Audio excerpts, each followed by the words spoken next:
Hello students, আজ আমি class 10-এর ইংলিশের সেকেন্ড সামেটিভ ইভ্যালুয়েশন নিয়ে আলোচনা করব, যেটা সম্ভবত আগস্টের শেষের দিকে হওয়ার কথা।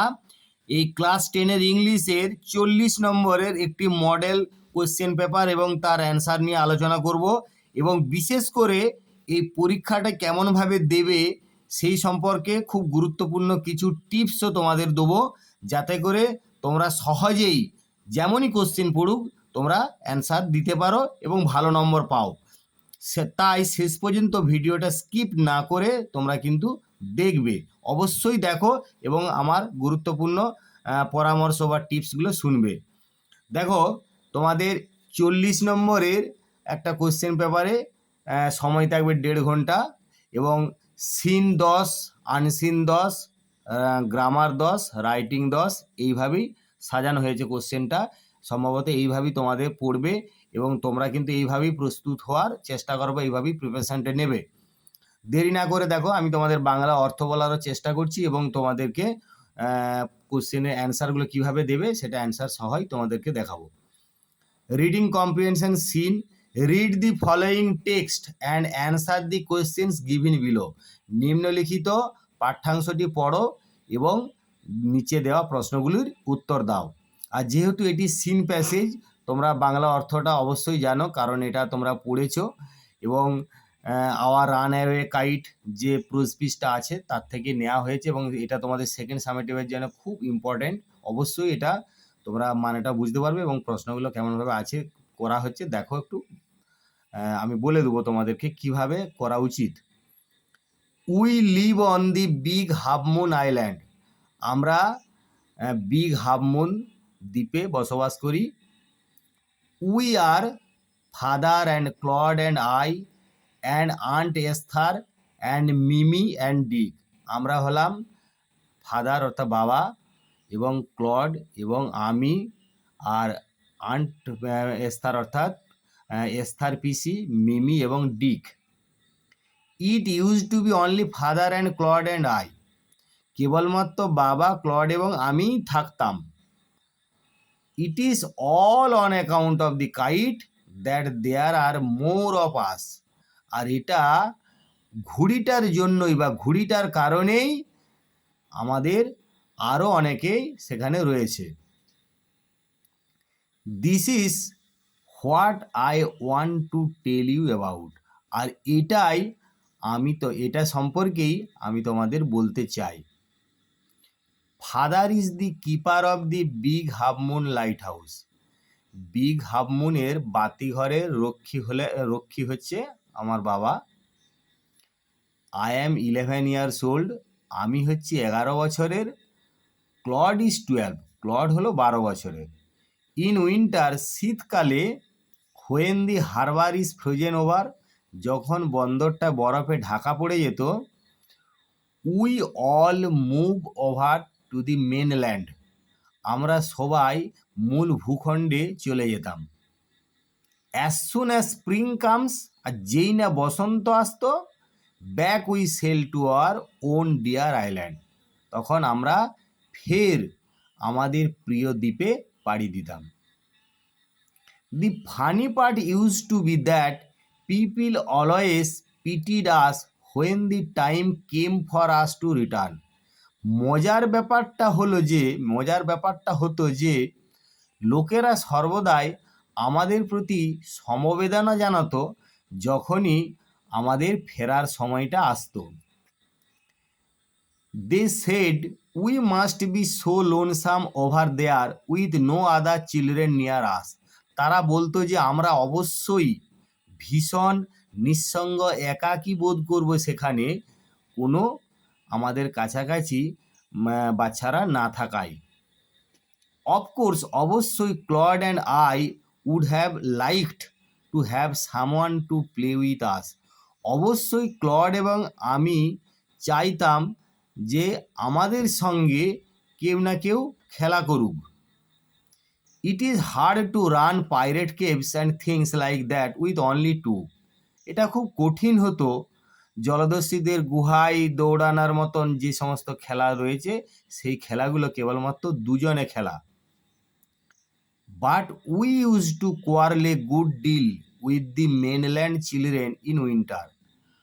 আমরা ভীষণ, এ গুড ডিল মানে হচ্ছে ভীষণ বা দারুণ ঝগড়াঝাটি করতাম ওই মূল ভূখণ্ডের বাচ্চাদের সঙ্গে শীতকালে। So it was perhaps just as well that there were none of them on the big half moon. সুতরাং এটা সম্ভবত সেই কারণেই হয়তো আরও ভালো ব্যাপার যে কোনোরাই বা তাদের কেউই আমাদের সঙ্গে ছিল না on the big half moon, ওই বিগ হাফ মুন দ্বীপেতে। Claude and I never cowered, Claude এবং আমি কখনোই ঝগড়াঝাটি করি নাই। এবারে দেখো, এটা হচ্ছে তোমাদের টেক্সটটা। এটা তোমাদের যেহেতু সিন প্যাসেজ তোমরা অলরেডি পড়েছো, অভ্যাস করেছো। এরপর প্রশ্নগুলো কেমনভাবে করবে দেখো, tick the correct alternative to complete the following sentences. নিম্নলিখিত বাক্যগুলি সম্পূর্ণ করতে সঠিক বিকল্প উত্তরটিতে টিক মার্ক দিতে হবে। তাহলে এখানে দেখো প্রত্যেকটা উত্তরের পাশে একটা করে, মানে বিকল্প উত্তরগুলোর পাশে একটা করে বক্স দেওয়া রয়েছে। তাহলে তোমাকে কি করতে হবে, যেটি সঠিক সেইটিতে সঠিক বলে মনে করবে সেটি পাশে টিক চিহ্ন দিলে বক্সে, কিন্তু বাকিগুলি দেখো আমি রেখেছি ফাঁকা রাখবে, কিচ্ছু করবে না, ক্রস দেয়া বা অন্য কোনো দাগ দেয়া এসব কিন্তু করবে না, এটা কিন্তু অবশ্যই মনে রাখবে। তাহলে যেটি ঠিক সেটি দিয়ে আমি টিক চিহ্ন দেবো। তাহলে দেখো উত্তরটা যে big half moon is the name of the, অবশ্যই এখানে আইল্যান্ড, তাহলে আইল্যান্ডে ঘরে টিক চিহ্ন দেবো, এগুলি আমি আর কিছু করব না। তারপরে দেখো 2 নম্বরে the family moved over to the mainland in, কখন পরিবারটা ওই মেনল্যান্ড অর্থাৎ মূল ভূখণ্ডে চলে যেত না, শীতকালে, তাহলে উইন্টারে টিক মার্ক দেবো। তারপরে দেখো when the children asked their father about relatives he became, যখন ছেলেরা তাদের বাবাকে তাদের আত্মীয় সম্পর্কে জিজ্ঞাসা করতো তখন সে খুব দুঃখিত হয়ে যেত। এটা যদিও তোমাদেরকে বলে রাখি এই প্রসঙ্গে, এই টেক্সট যেটুকু দেওয়া আছে এর মধ্যে উত্তরটা এখানে নাই, কিন্তু তোমাদের টেক্সটে রয়েছে বা এর পরে প্যারাগ্রাফের মধ্যে তোমরা পাবে। তো যাই হোক, এরকম হয়তো থেকেও যেতে পারে, ঠিক সেইভাবেই সেই জন্য এখানেও দেওয়া আছে। কিন্তু তোমরা যেহেতু টেক্সটটা ভালো করে পড়েছো, তোমরা উত্তরটা অনায়াসে করতে পারবে এবং তোমরা মোটামুটি শিওর হতে পারে যা সমস্ত প্রশ্নের উত্তর কিন্তু তোমাদের প্যাসেজের মধ্যেই থাকবে, দেয়া প্যাসেজের মধ্যেই থাকবে। তাহলে এটা সরফুল করতে হবে। এবারে দেখো complete the following sentences with information from the given text, দেয়া পাঠ্যাংশ থেকে তথ্য নিয়ে নিম্নলিখিত বাক্যগুলো সম্পূর্ণ করো। তাহলে এখানে যে অংশটা রয়েছে সেই অংশটা প্যাসেজে কোথায় রয়েছে খুঁজতে হবে এবং সেই সেন্টেন্সটা বা তার আগে পরে সেন্টেন্সে অবশ্যই উত্তরটা থাকবে।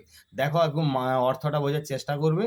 হোয়েন দি স্প্রিং কেম, যখন বসন্ত আসতো, দি ফ্যামিলি ইউজ টু, তাহলে এইখানে দেখো এই যে as soon as the spring comes back we sail to our own dear land, তাহলে এটা অবশ্যই কি করতো না, the family use to sail, তারা পাড়ি দিত টু দেয়ার, এটা তাহলে এখানে ন্যারেশনটা মানে ডাইরেক্ট থেকে ইনডাইরেক্ট করে দিতে হবে। তাহলে আওয়ার ওন ডিয়ার আইল্যান্ড আছে, তাহলে দেয়ার ওন ডিয়ার আইল্যান্ড করবে, to their sail to their own deer Island, এটি করলেই হবে। তাহলে এরকমভাবে তোমাদের এই শব্দগুলো কোথায় রয়েছে আগে টেক্সটে দেখবে, সেইখানটাতেই বা সেই সেন্টেন্সটা বা তার আগে পরে সেন্টেন্সে থাকবে এবং এই শব্দগুলো খুঁজলেই তোমার মনে হবে যে কোন অংশটা দিলে একটা সম্পূর্ণ বাক্য হবে।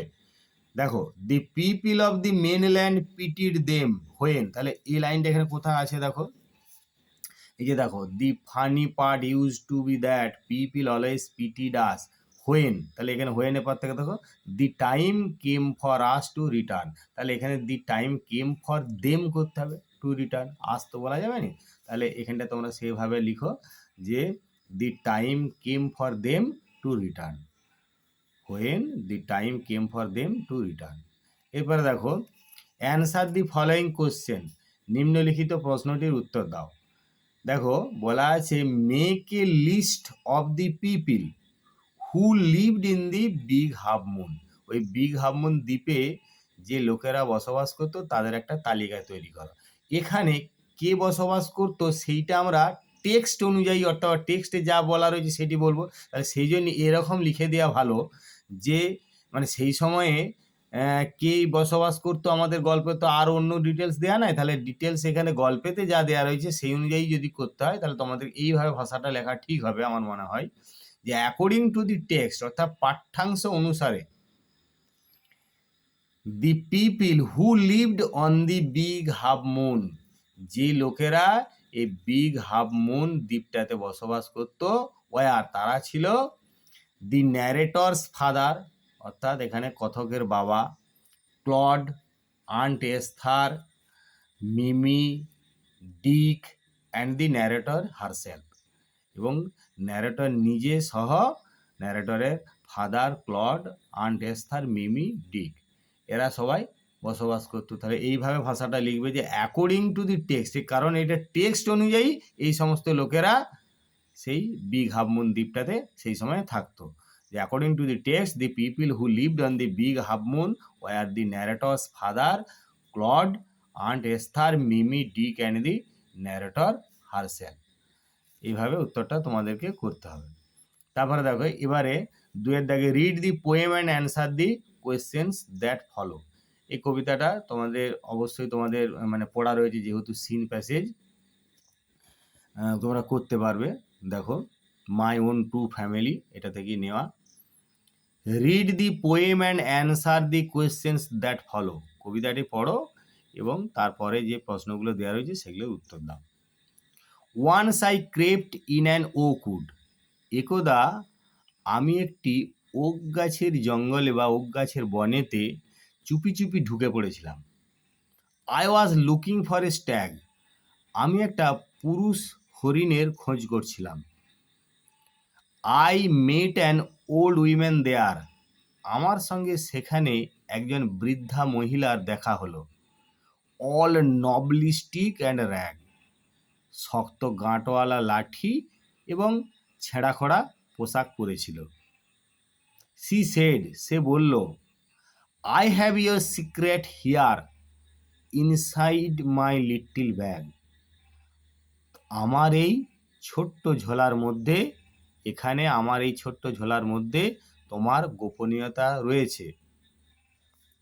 দেন she began to cackle and I began to quake, তারপর সে হাঁসের মতন প্যাক প্যাক করতে লাগলো এবং আমিও কাঁপতে শুরু করলাম। She opened up her little bag, সে তার ছোট্ট ব্যাগটা বা ঝোলাটা খুলল। And I came twice awake, এবং আমি যেন দ্বিগুণভাবে জেগে উঠলাম। Surrounded by a staring tribe and me tied to a stake, একটা এক দৃষ্টে তাকিয়ে থাকা উপজাতির দ্বারা পরিবেষ্টিত এবং আমি একটা খুঁটিতে বাঁধা। দে সেড, তারা বলল, we are the oak trees and your own true family, তারা বলল, আমরা হলাম ওক গাছ এবং তোমার নিজের সত্যিকারের পরিবার। উই আর চপ ডাউন, আমাদেরকে কেটে ফেলা হচ্ছে। উই আর টর্ন আপ, আমাদেরকে ছিঁড়ে নষ্ট করা হচ্ছে।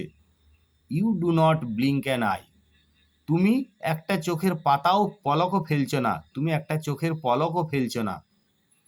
Unless you make a promise now, যদি না তুমি এখনই একটা শপথ নাও। Now you are going to die, তাহলে এখনই তুমি মরতে যাচ্ছ বা তুমি এখনই মরবে। এরপরে দেখো, tick the correct alternative to complete the following sentences, সঠিক যে বিকল্প উত্তরগুলো থেকে সঠিকটির পাশে টিক চিহ্ন দিতে হবে।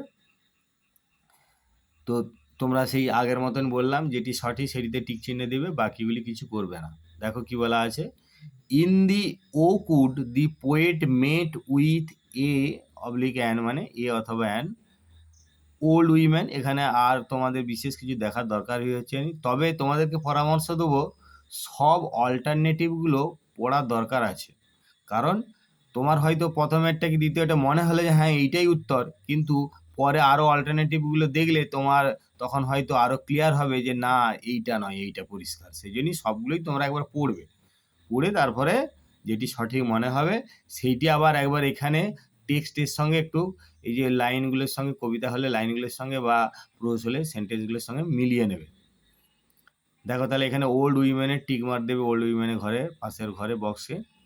দি poets own true family were the, অবশ্যই ওক ট্রিস, এই ওক ট্রিস এর পাশের বক্সে টিক মার দিলে। তারপরে দেখো এবারে অ্যান্সার দি ফলোয়িং কোশ্চেন, এটা আমি হাতে লেখেই তোমাদের একটা প্রশ্ন করে দিয়েছি এবং উত্তরটাও সেইভাবে তোমাদের হাতে লেখেই করা আছে। দেখো অ্যান্সার দি ফলোয়িং কোশ্চেন, নিম্নলিখিত প্রশ্নটির উত্তর দাও। এটি একটি প্রশ্ন, 2 নম্বর আছে। প্রশ্নটি হচ্ছে when did the poet become twice awake, when did the poet become twice awake, অর্থাৎ কখন কবি দ্বিগুণ জাগরিত হয়েছিলেন। তাহলে উত্তরটা তোমরা অবশ্যই করতে পারবে এইভাবে, যেহেতু দেখো পোয়েমটার এখানে লাইনটাতে দেওয়া আছে, দেখো যে কখন না, এই যে এখানে লাইনটা আছে দেখো যে she open up her little bag and I came twice away.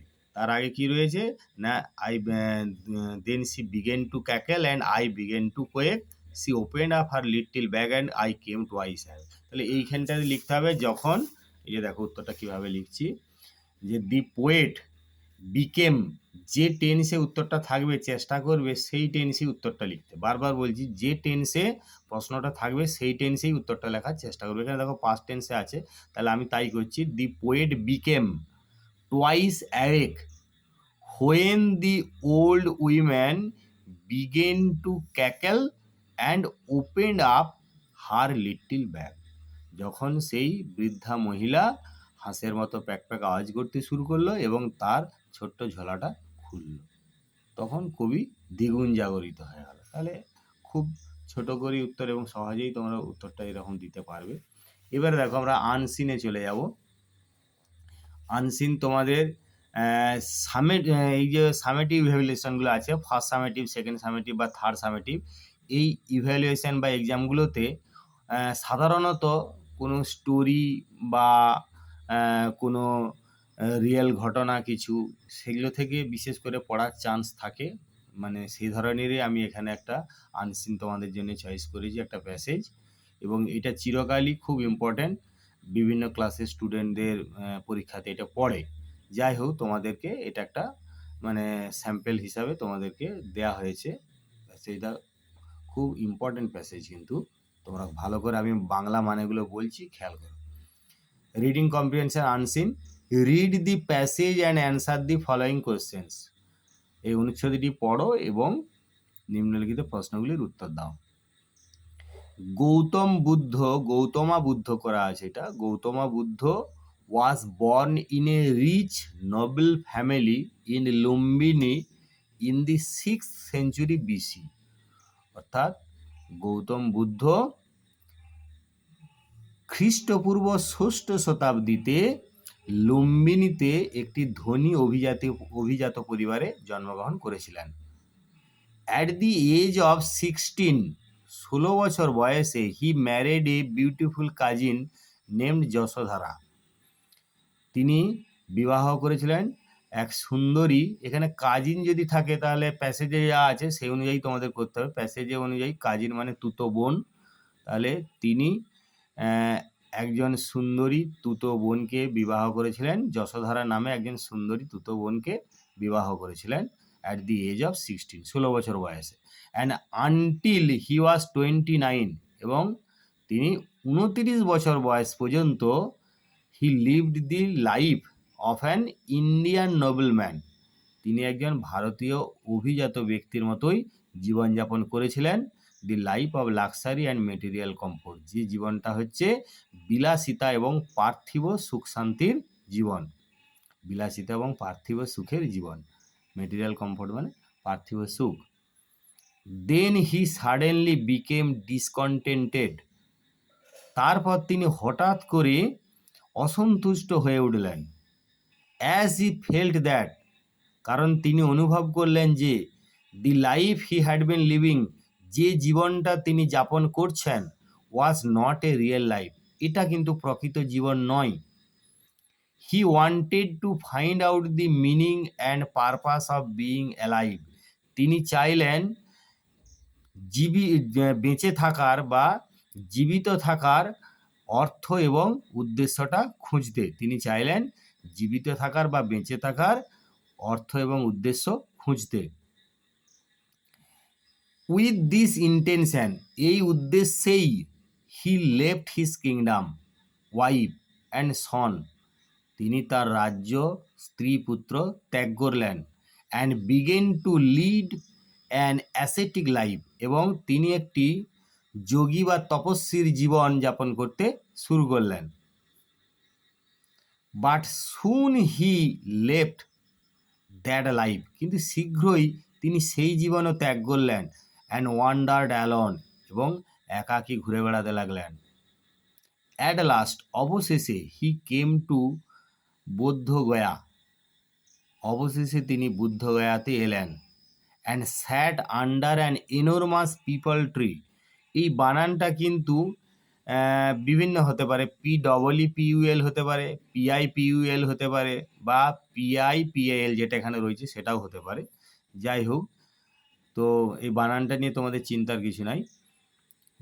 As at last he came to Bodh Gaya, অবশেষে তিনি বুদ্ধগয়ায় এলেন। And sat under an enormous peepal tree, এবং তিনি একটা বিশাল পিপল গাছের নিচে বসে পড়লেন।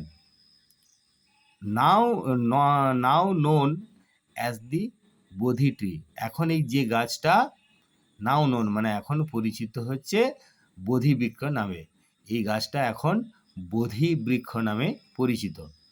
দেয়ার he had a kind of vision, সেখানে তিনি এক অন্তর্দৃষ্টি লাভ করলেন। কাইন্ড অফ ভিজন মানে এক ধরনের অন্তর্দৃষ্টি লাভ করলেন। Which is known as enlightenment, যেটা মানে বুদ্ধত্ব প্রাপ্তি হিসাবে পরিচিত, বা বুদ্ধত্ব প্রাপ্তি হিসাবে মানে যেটা বুদ্ধত্ব বা এনলাইটমেন্ট মানে শাশ্বত জ্ঞান আর কি, শাশ্বত জ্ঞান বা বুদ্ধত্ব প্রাপ্তি নামেই পরিচিত। And he got all the answers of his questions, এবং তিনি তার সমস্ত প্রশ্নের উত্তর পেয়ে গেলেন।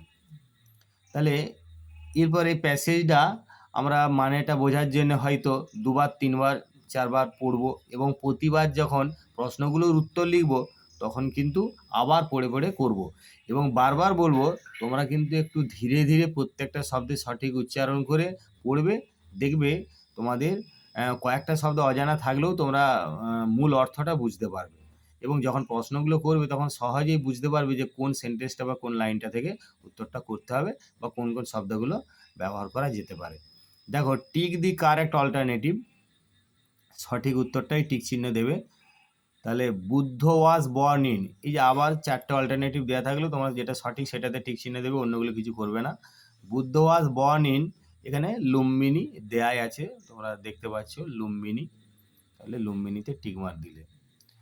Buddha left his family at the age of 29, এখানে আনটিল হি ওয়াজ 29 মানে 29-এ তিনি 29 পর্যন্ত তিনি একজন ভারতীয় অভিজাত ব্যক্তির মতোই জীবনযাপন করেছিলেন।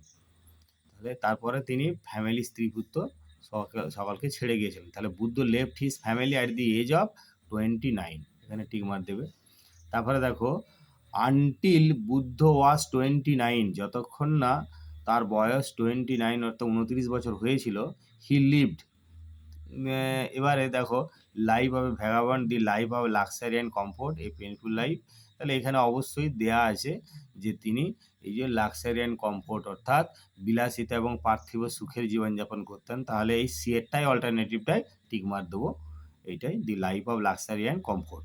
তারপরে দেখো, বুদ্ধ কেম ফ্রম এ, মানে কোন পরিবারে তার জন্ম হয়েছিল, না অবশ্যই এখানে বুদ্ধ কেম ফ্রম এ কী করবে না noble family, came from a noble family, তার এক অভিজাত পরিবারে জন্ম হয়েছিল। এবারে দেখো, complete the following sentences with information from the above passage, উপরে যে অনুচ্ছেদ আছে তার থেকে তথ্য নিয়ে নিম্নলিখিত বাক্যগুলো পূরণ করতে হবে। গৌতমা বিকেম ডিসকন্টেন্টেড।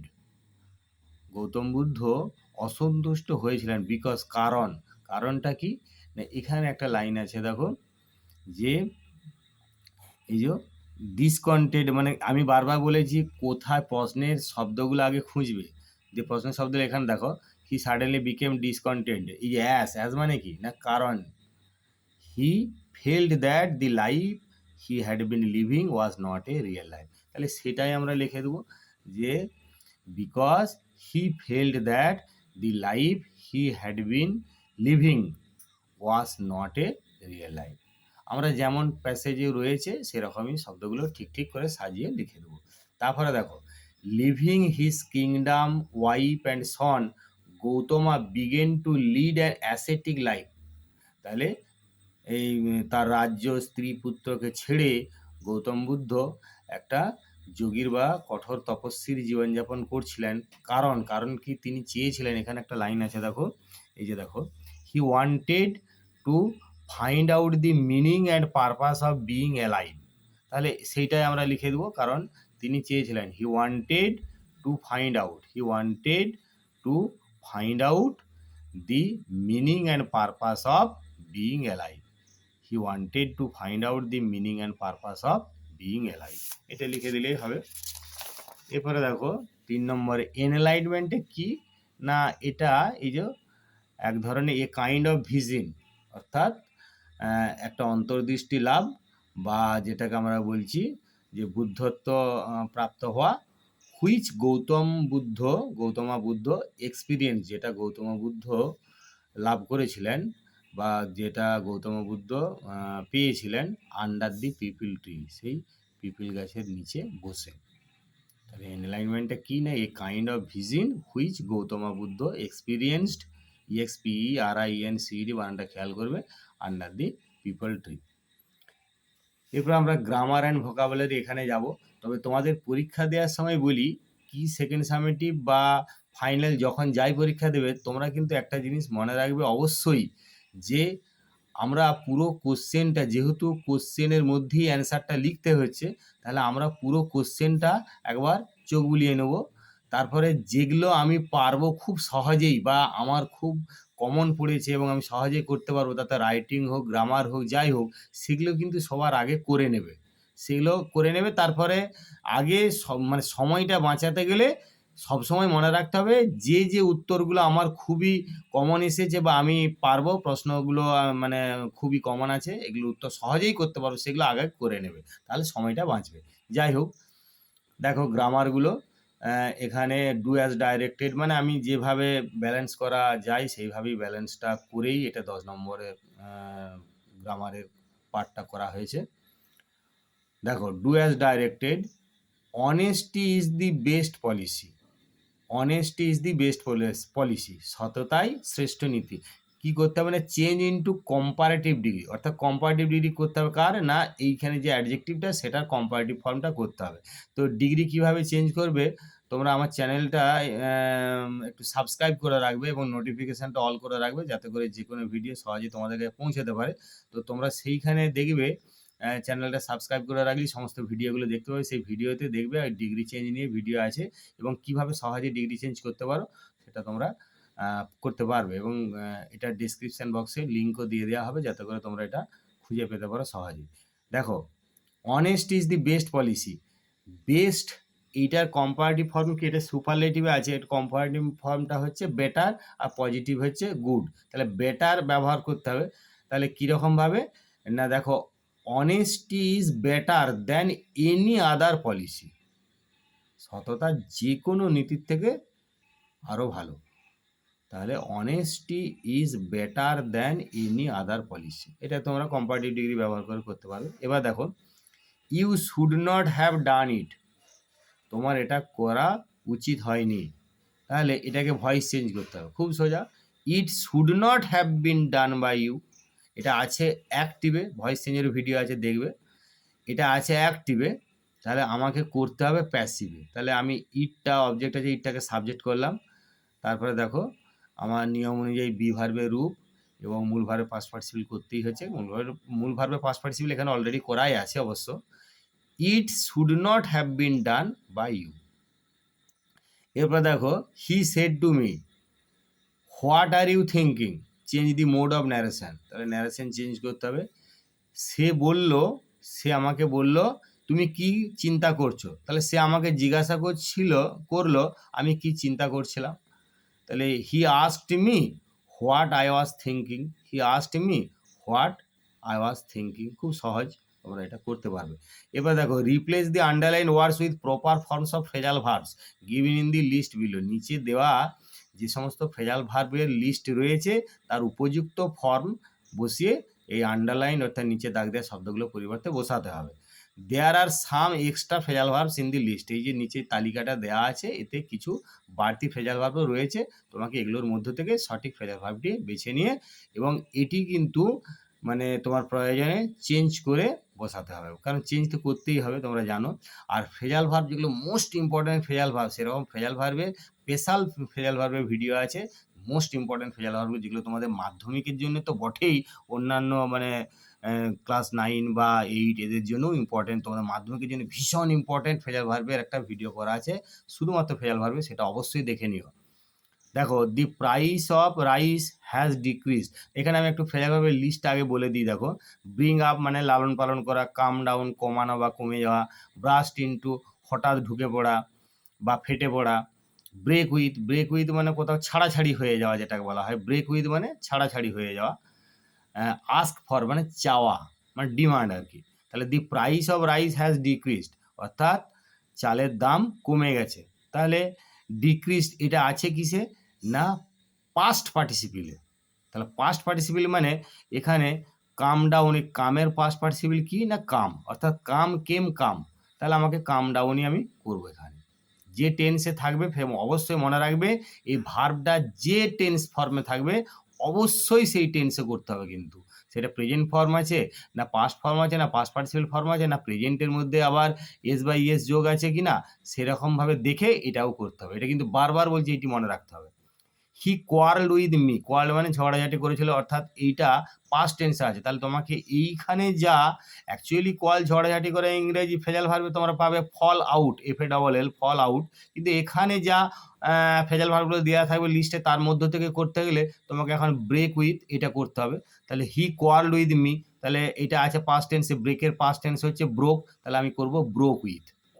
এবার দেখো হি ওয়াজ রিয়ার্ড, এটা আছে পাস্ট পার্টিসিপিলে, তাহলে এখানে অর্থাৎ সে লালিত পালিত হয়েছিল তার ঠাকুমার দ্বারা, হিজ গ্র্যান্ডমাদার, তাহলে এখানে দেখো রিয়ার্ড কথাটা তাহলে লালিত পালিত হয়েছিল, অর্থাৎ ব্রিং আপ লালিত পালিত হওয়া, তাহলে এখানে যেহেতু পাস্ট পার্টিসিপিল ফর্ম আছে তাহলে ব্রিং এর পাস্ট পার্টিসিপিল ফর্ম হচ্ছে ব্রট, ব্রিং ব্রট, তাহলে আমাকে ব্রট আপ করতে হবে, BRAUGHT ব্রট আপ, এটি করতে হবে। এবার দেখো find out words from the unseen passage, আমরা যে আনসিন প্যাসেজটা করলাম তখন কোশ্চেন নাম্বার 2 এ, তার থেকে এই এখানে দেয়া শব্দের সিনোনিম অর্থাৎ সমার্থক শব্দগুলো আমাকে খুঁজে বার করতে হবে। তো তোমাদের যেরকমভাবে ফাইনাল পরীক্ষায় পড়বে ঠিক সেরকমভাবেই তোমাদের গ্রামাটিক্যাল কোশ্চেনগুলো সাজানো আছে। তাহলে দেখো হিউজ মানে বিশাল, আমরা এখানে একটা শব্দ পেয়েছিলাম, দেখো এই যে এনোরমাস বলে একটা শব্দ পেয়েছিলাম, যে এনোরমাস মানে হচ্ছে বিশাল, তাহলে এখানে আমরা অবশ্যই এনোরমাস লিখতে পারবো।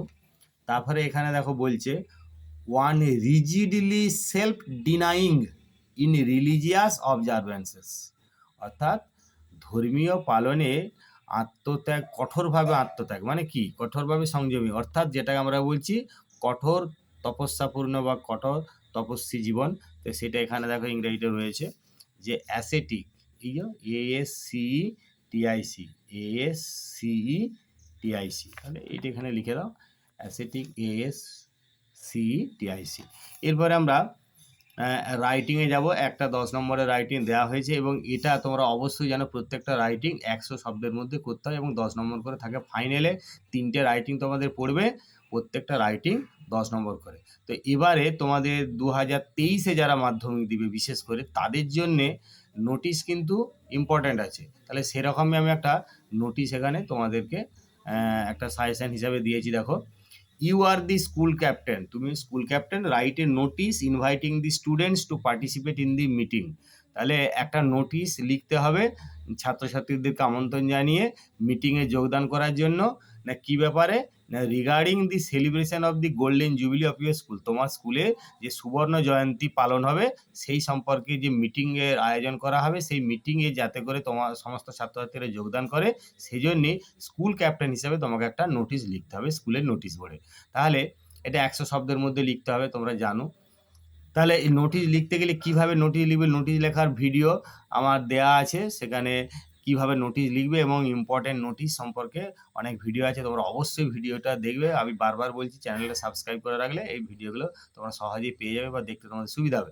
তাহলে প্রথমেই নোটিশ বলে এরকম ক্যাপিটাল লেটারে নোটিশ কথাটা লিখে একটু আন্ডারলাইন করলে দেখতে ভালো লাগবে। এবারে তুমি একটা তোমার স্কুলের একটা নাম দাও, তোমার স্কুলের নাম দিতে পারো বা কাল্পনিক কোনো স্কুলের নাম দিও। আমি যেমন এখানে যা কিছু দিয়েছি সম্পূর্ণরূপে কাল্পনিক, এটা বাস্তবে থাকতেও পারে নাও পারে, এটা সম্পূর্ণভাবে কাল্পনিক। এখানে স্কুলের নাম ঠিকানা সব দেয়া আছে। তো এখানে দেখো গেলিয়া হাই স্কুল, গেলিয়া বাঁকুড়া, এটা একটা স্কুলের নামটা দেবে, কারণ স্কুলের নোটিশ বোর্ডে তুমি তো নোটিশটা লিখছো। এবারে এইগুলো দেয়া ভালো, এগুলো সব কাল্পনিক, তুমি নিজের মতন করে দাও না, দেয়া ভালো এবং দিতে হবে, এটা নোটিশের অ্যাকচুয়ালি স্ট্রাকচার। কারণ যেটা যদি রিয়েল লাইফে আমরা এরকম নোটিশ লিখি তাহলে এগুলো লিখবো, তাহলে সেই জন্যই তোমাদেরকে এরকমভাবে লেখা, এই যে REF মানে রেফারেন্স দিয়ে ফুল স্টপ মানে সংক্ষিপ্ত রূপে reference number, NO full stop দিয়ে তোমার একটা কোলন দিলে অর্থাৎ রেফারেন্স নম্বর। এবার রেফারেন্স নম্বর সাধারণত বিভিন্ন ক্লাব বা স্কুলের বিভিন্ন হতে পারে। তো তোমরা এখানে একটা, আমি যেমন এরকম একটা রেফারেন্স নাম্বার তোমাদের জন্য একটা মানে কাল্পনিক তৈরি করেছি, GHS অর্থাৎ গেলিয়া হাই স্কুল /12, মানে হয়তো 12 নম্বর নোটিশ কি যাই হোক, এরকম একটা কাল্পনিক এরকম দেবে তোমরা, এগুলো সবই কাল্পনিক। আর ডেট মানে অবশ্যই ডেট তো দিতেই হবে নোটিশে, তাহলে যে ডেট দিচ্ছ এটাও কাল্পনিক ডেট। তোমরা ডেট তোমাদের যখন পরীক্ষা টরীক্ষা দেবে সেই অনুযায়ী ডেটটা দেবে, কোনো অসুবিধা নেই, বা যে কোনো ডেট তোমরা দিতে পারো। এবার সাবজেক্ট দেখো, এখানে আমরা সাবজেক্টটা নোটিশ মানে একটা সাবজেক্টটা যদি প্রথমেই কেউ পড়ে নেয় তাহলে ডিটেলসে এবারে তারপরে যাবে। সাবজেক্টটা একটা জরুরি, যে কি বিষয়ে নোটিশটা রয়েছে বা নোটিশটা দেওয়া হয়েছে। তাহলে সাবজেক্ট কি, SUB এরকম কোলন দিয়ে মানে ফুটকি দিয়ে কোলন দেবে, সাবজেক্টের সংক্ষিপ্ত রূপটা সাব করা আছে। পার্টিসিপেশন অংশগ্রহণ ইন দি মিটিংয়ে for golden jubilee celebration of our school, আমাদের স্কুলের যে সুবর্ণ জয়ন্তী পালন হবে তার জন্য একটা মিটিংয়ে যোগদান, এই বিষয়ে নোটিশ। দেখো এই আমার নোটিশ লেখার ভিডিওগুলো দেখলে অবশ্যই তোমরা বুঝতে পারো যে কীভাবে নোটিশ শুরু করা উচিত। তাহলে প্রথমেই এরকম মনে রাখবে, যেহেতু সমস্ত ছাত্রছাত্রীদের উদ্দেশ্য করে নোটিশটা, তাহলে এইভাবেই লিখে দাও যে all the students of our school are hereby notified that, আমাদের বিদ্যালয়ের সমস্ত ছাত্রছাত্রীদের এতর দ্বারা জানানো যাচ্ছে যে we all are going to, আমরা সবাই we all are going to celebrate the golden jubilee of our school with great fanfare, আমরা সবাই আমাদের বিদ্যালয়ের সুবর্ণ জয়ন্তী পালন করতে যাচ্ছি। দেখো এটা ছবিটা ভালো করে তোমাদের একটু দেখে নাও, যে two celebrate the golden jubilee of our school with great fanfare, অর্থাৎ মহাসমারোহে, গ্রেট ফ্যানফেয়ার মানে মহাসমারোহে আমাদের বিদ্যালয়ে সুবর্ণ জয়ন্তী পালন করতে যাচ্ছি। ফর দিস পারপাস, এই উদ্দেশ্যে our respected headmaster has arranged a meeting, আমাদের শ্রদ্ধেয় প্রধান শিক্ষক মহাশয় একটা মিটিং অর্থাৎ একটা সভার আয়োজন করেছেন। অল দি এজেন্ডা অর্থাৎ সমস্ত কার্যপ্রণালী বা সমস্ত যে সমস্ত কাজ টাজগুলো হবে, এজেন্ডা মানে হচ্ছে কি সমস্ত কার্যপ্রণালী বা যে সমস্ত আমাদের আলোচ্য বিষয় থাকবে, will be discussed, all the agenda will be discussed, সমস্ত কার্যপ্রণালী বা আলোচ্য বিষয়গুলো আলোচিত হবে, উইল বি ডিসকাসড আলোচিত হবে, ইন দি মিটিং এই সভাতে। টু অ্যাডপ্ট এ ইউনানিমাস রিজলিউশন, একটা ইউনানিমাস অর্থাৎ যেটা সর্বসম্মত সিদ্ধান্ত গ্রহণ করা হবে, অ্যাডপ্ট মানে গ্রহণ করা, ইউনানিমাস মানে সর্বসম্মত, রিজলিউশন মানে সিদ্ধান্ত গ্রহণ করা হবে বা গ্রহণ করতে, এখানে মানেটা হচ্ছে গ্রহণ করতে। All teaching and non teaching staff will participate in the meeting, সমস্ত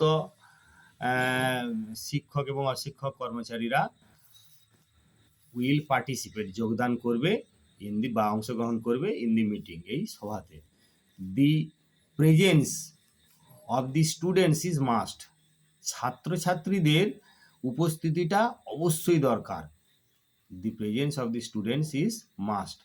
সো অল দি স্টুডেন্টস, সুতরাং সমস্ত ছাত্রছাত্রীদের আর রিকোয়েস্টেড, অনুরোধ করা হচ্ছে to participate in the meeting, এই সভাতে যোগদান করতে। To give their valuable suggestions, তাদের মূল্যবান পরামর্শ দেওয়ার জন্য।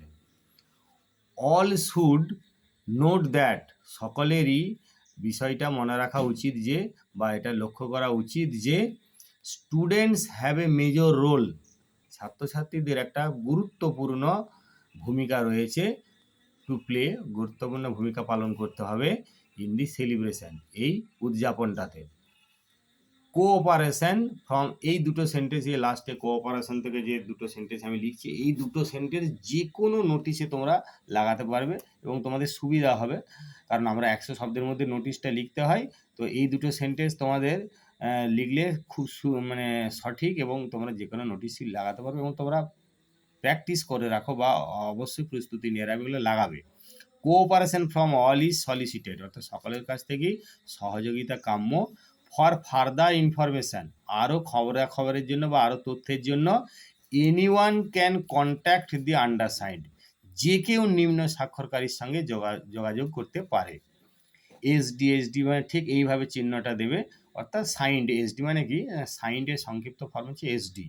এটা একটা নিজের নামটা লিখবে, নিজের পুরো নামটা লিখবে, আমি এটা মানে একটা কাল্পনিক নাম লিখেছি, তপন দে। তো দি স্কুল ক্যাপ্টেন, এবার অবশ্যই তোমাকে ওখানে প্রশ্নেতে যে তোমার পদটা বলা আছে সেই পদটা অবশ্যই এরকম উল্লেখ করতে হবে, দি স্কুল ক্যাপ্টেন দিয়ে কমা দেবে। এবারে যে স্কুলের, অর্থাৎ এখানে আমি কাল্পনিক একটা স্কুলের নাম হচ্ছে গেলিয়া হাই স্কুল। এবার তুমি স্কুলের হয়ে নোটিশটা লিখছো, স্কুলের নোটিশ বোর্ডে, তাহলে সেই নোটিশে অবশ্যই একটা কাউন্টার সাইন দরকার। তাহলে এখানে কাউন্টার সাইন, অর্থাৎ প্রতি স্বাক্ষর করবেন স্কুলের হেডমাস্টার বা হেডমিস্ট্রেস যিনি হবেন। তো এখানে সেরকম ডট ডট দেওয়া, অর্থাৎ এখানটায় তাঁর সই হবে, নিচটায় লিখে দিতে হবে অবশ্যই কাউন্টার সাইন্ড একসঙ্গে, COUNTERSIGNED বাই দি হেডমাস্টার, এইভাবে অবশ্যই লিখে দিতে হবে। যাই হোক, তোমাদের একটা আমি পুরো 40 নম্বরের সেকেন্ড সামেটিভ কোশ্চেন যেমন হওয়া উচিত বা যেমন হবে, অবশ্যই সেই সম্পর্কে মানে সেরকম একটা মডেল কোশ্চেন এবং তার অ্যান্সার আমি এখানে করে দিয়েছি, বা তোমাদেরকে যে গুরুত্বপূর্ণ টিপসগুলো দিলাম, বা যেভাবে পরীক্ষায় তোমাদের উত্তর করা উচিত বা উত্তর করবে, তার জন্য যা তোমাদের সতর্ক হওয়া উচিত বা যেভাবে তোমাদের করা উচিত, সেই নিয়ে আমি অনেক কথাই বললাম, এবং তোমরাও আশা করা যায় শেষ পর্যন্ত ভিডিওটা দেখেছো এবং আমার কথাগুলো বুঝতেও পেরেছো। তো তোমরা যে ভিডিওটা দেখলে তার জন্য তোমাদেরকে অসংখ্য ধন্যবাদ।